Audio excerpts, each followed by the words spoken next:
it really just depends on how the players react and handle the situation they're in, their circumstances. It's going to be real interesting to watch how they develop and grow. Right now, I kind of told our coaches the other day when we had a meeting that we're really in the OTA phases right now. I mean, if you look at the way that we're allowed to work out with these players, we're basically in phase one.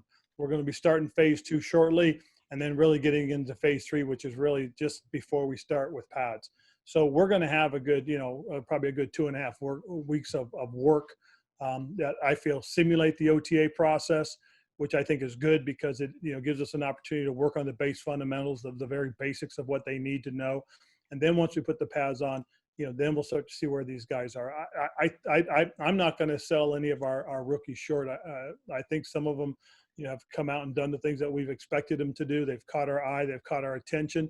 And now the big thing will be, how do they handle the rest of it? Because one thing that always does seem to happen once you get into training camp is probably 2/3 of the way you start to see the overwhelming effect of all the material that you've given them, all the techniques you've tried to teach them.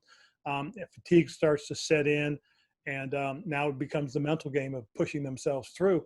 I think it's going to change. I do like the way the ramp up period is. Again, going through these phases and kind of just simulating the growth. We're, like I said, we're pretty much in a phase one type of program. We'll be into a phase two, and each time it's just another step as we gradually go forward towards determining who our team's going to be as we get into the first regular season game.